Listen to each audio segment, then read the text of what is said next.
Just want to take a second and thank everybody who's been watching and giving us such kind feedback. And if you guys can like and subscribe to the videos, it would really help us out.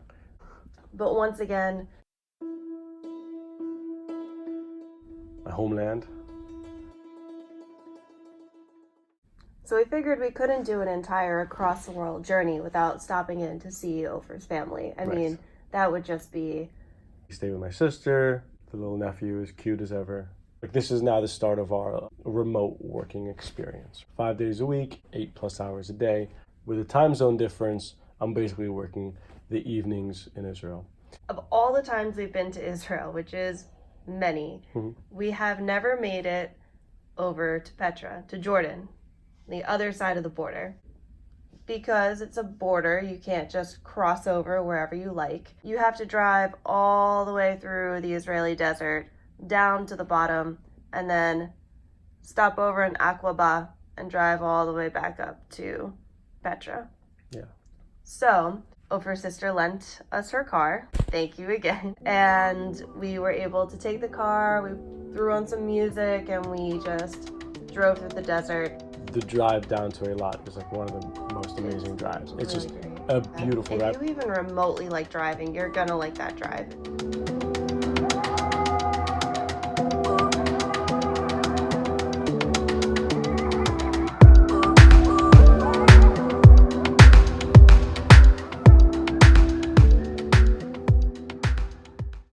And for us, it was an exciting experience because we'd never crossed over the border in that way. That was a funny border. Just like a parking lot in the middle of this desert. And there's basically just a bunch of barbed wire and an alleyway in the middle of the desert where they look at your passport. You had a driver pick us up on the other side. So we drove into Aqaba and we checked into our hotel and just got to watch like the most amazing sunset over the Red Sea.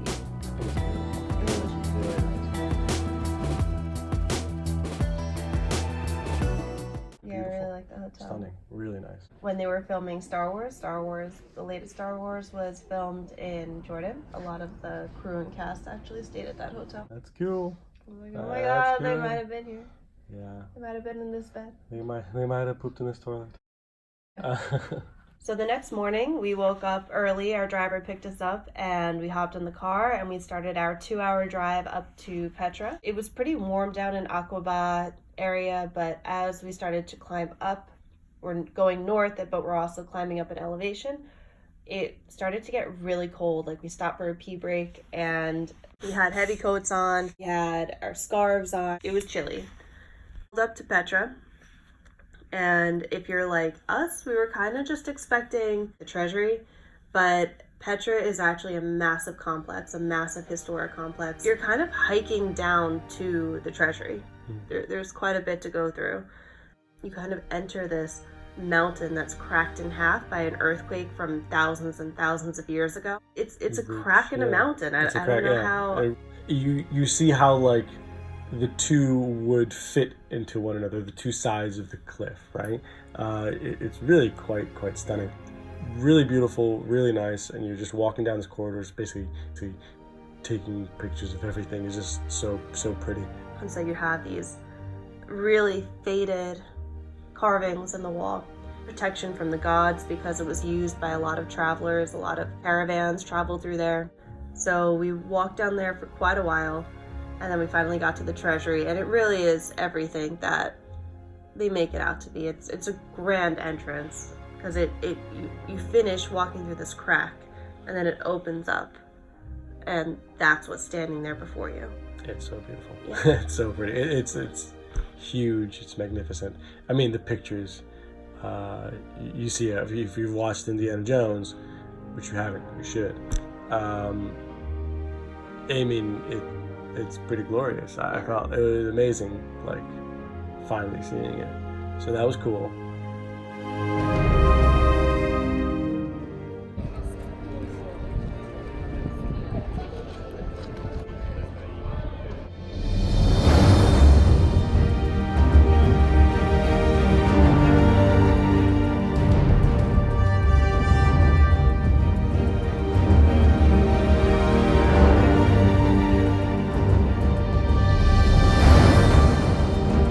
But that was just the beginning. If you go around it, that's where like the actual settlement. Civilization, Yeah. yeah. So you have a bunch of caves inside the side on the side of a mountain, on both sides of the mountain, and you have like this amphitheater, and it's absolutely awesome. And we get to the point where it's sort of the end of the tour. Well, and we were like, okay, I guess we're gonna get lunch, and then we'll head back, and and then it's a work day.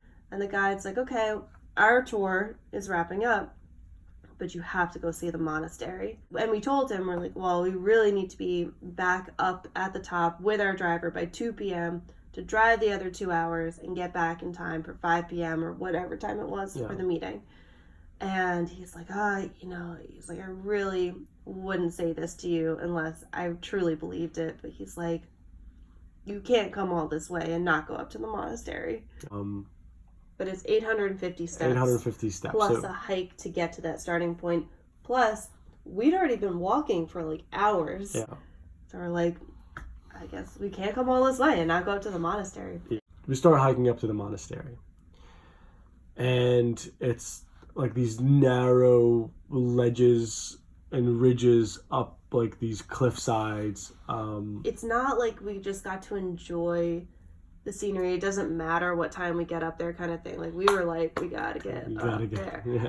It got up there, and he was right. I would have really deeply regretted not seeing the monastery. You gotta do it. And we love to hike, so the hike itself, I think, is really amazing. Like the views that you see, it was a clear day when we went, the terrain, the landscape, the different colors of the mountain, it was worth it.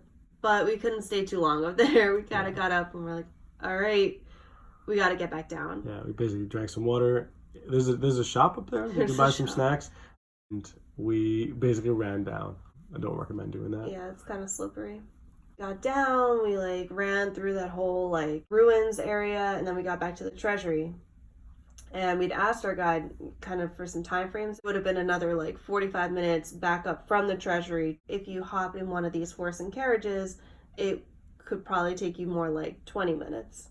So we're like, oh, should we run? No, I think that we need to get in a horse and carriage. We're out of time. We're out of time. We need to get out of here. We need to get out of here. So we take off, and of course it's ancient roads. Like it's not like a paved cement walkway, and it's just like tossing you about. Oh, my way! We really are passing people at a pretty good clip. Yeah.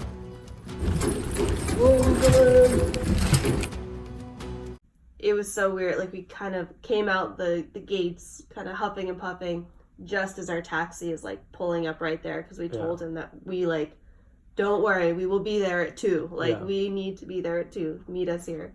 So we didn't get to have our lunch. We just went back, had something in the room, and you like got on your meeting right when right in the nick of time. Got back, ran back from Petra. So that was kind of like a learning experience for us. We didn't know how much we could juggle. So there was I think we're a bit wiser now.